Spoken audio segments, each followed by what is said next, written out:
آپ نے فرمایا بڑے بڑے علماء فقیہ گزرے لیکن حدیث کو کوئی نہیں جانتا. یہ تو پہلی ہستی ہے جو شاہی حدیث کو لے کر آئے.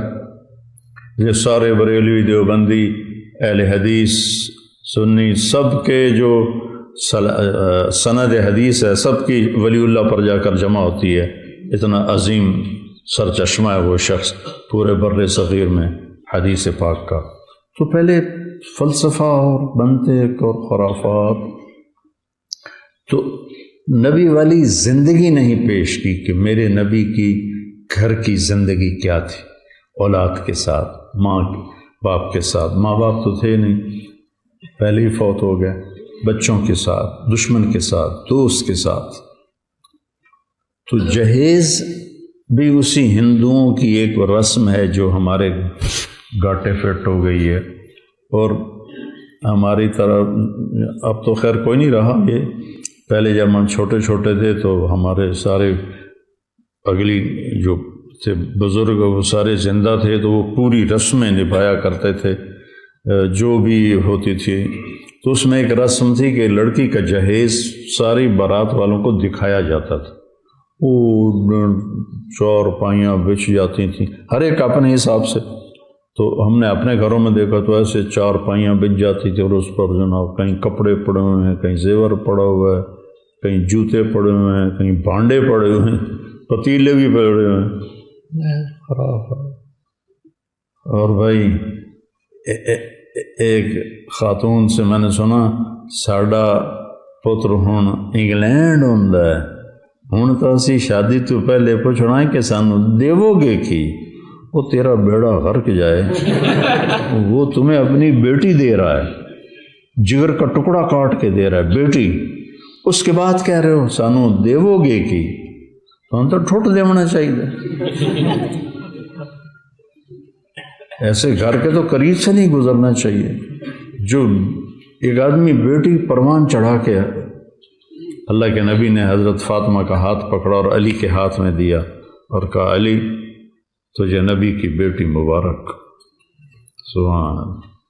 اور پھر سیدہ سے فرمایا کہ فاطمہ مجھے میرے خاندان میں جو سب سے زیادہ محبوب تھا میں نے تیرا ہاتھ اس کے ہاتھ میں دیا، علی بن ابی طالب علیہ السلام.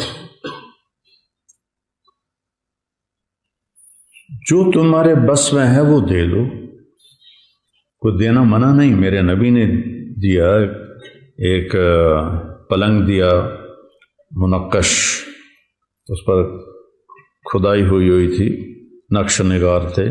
ایک بستر دیا، ایک سرہانہ دیا، ایک مسلح دیا، ایک کالی چادر دی، ایک رنگ برنگی چادر دی، دو گھڑے دیے، ایک چکی دی، ایک مشکیزہ دیا، ایک لوٹا دیا. یہ 10 چیزیں میرے نبی نے، ایک چکی دی، چکی میں نے پہلے کہہ دیا تھا. تو یہ 10 چیزیں میرے نبی نے اپنی بیٹی کو عطا فرمائیں. تو اپنی خوشی سے میں اس کو گھوڑا دے دوں یا اسے مرسڈیز دے دوں، وہ میری خوشی ہے اپنی بیٹی کے لیے. لیکن سسرال والے کہیں اے بھی چاہیے، اے بھی چاہیے، اے بھی چاہیے، اے بھی چاہیے. یہ بہت بڑا ظلم، بہت بڑی زیادتی. ان چیزوں کو اپنی گفتگو کا محور بناؤ. یہ وہ چیزیں ہیں جو اس وقت معاشرے کو بتانے کی ضرورت ہے. اور پھر اللہ تعالیٰ نے اس کو کس قدر خوبصورت تشبیہ دے کر ہمیں سمجھایا. ہن لباس لکم وانتم لباس لہن. یہ میں بار بار اس مضمون کو دہرا رہا ہوں اس لیے کہ مجھے پتہ ہے جب موقع آئے گا تو تمہیں سب کچھ بھول جائے گا. تو میں بار بار تمہارے دماغ کے دروازے پر دستک دینے کی کوشش کر رہا ہوں کہ تمہیں یہ جو غصے کے وقت آدمی بے وقوف ہو جاتا ہے، بے عقل ہو جاتا ہے، غصہ عقل کو کھا جاتا ہے. اور بیوی سے کب ٹکراؤ ہوتا ہے، بہن بھائیوں سے کب، میں صرف بیوی کی بات نہیں کر رہا، سارے رشتوں کی بات کر رہا ہوں. بہن بھائیوں سے، ماں باپ سے، بیوی سے کب ٹکراؤ ہوتا ہے جب میٹر گھومتا ہے، دماغ گھومتا ہے. اس وقت پھر کوئی نہیں یاد رہتا کہ مولوی طارق جمیل نے کیا کہا تھا. تو میں بار بار کہہ رہا ہوں تاکہ تمہارے ذہنوں میں یہ بات بیٹھ جائے.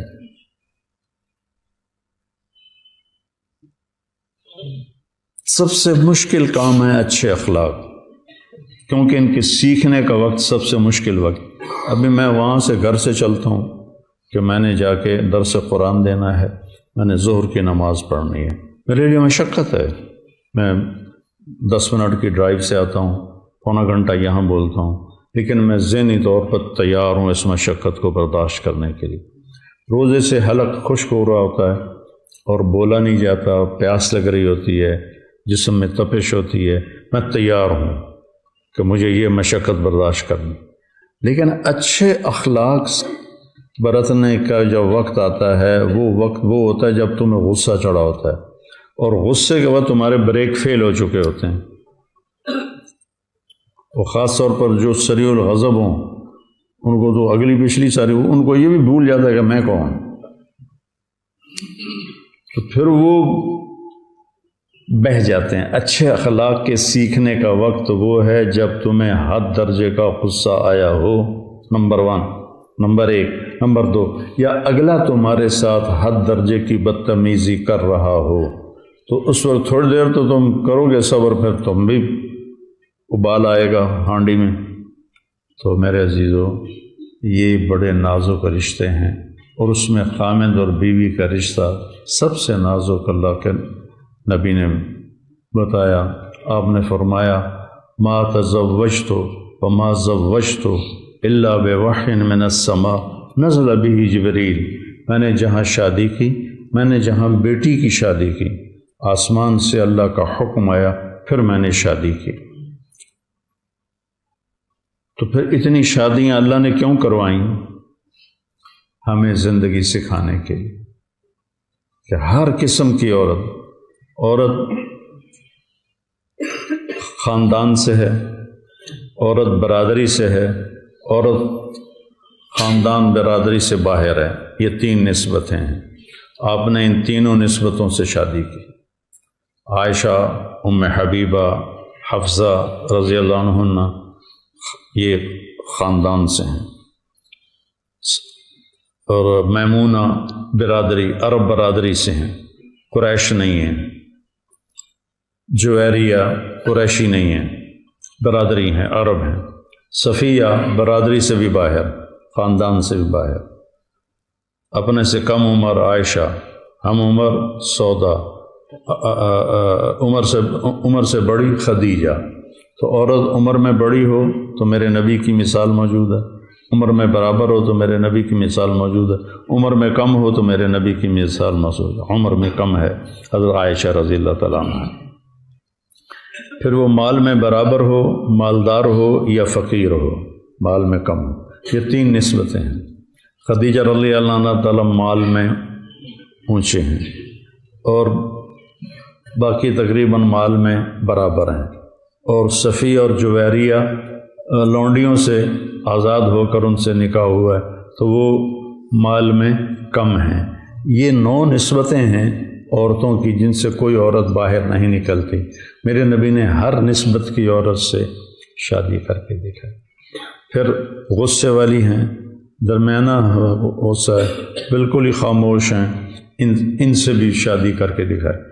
حفصہ رضی اللہ عنہ اپنے باپ کی طرح غصے والی تھی، ایک دفعہ آپ نے ان کو طلاق بھی دے دی، تو جبریل آئے کہ اللہ تعالیٰ کہہ رہے ہیں رجوع کرو کہ عمر کو تکلیف ہوگی، اور دوسرا حفصہ کے لیے ہم نے لکھ دیا ہے یہ آپ کی جنت میں بیوی ہے، تو آپ نے رجوع فرمایا۔ حضرت سودا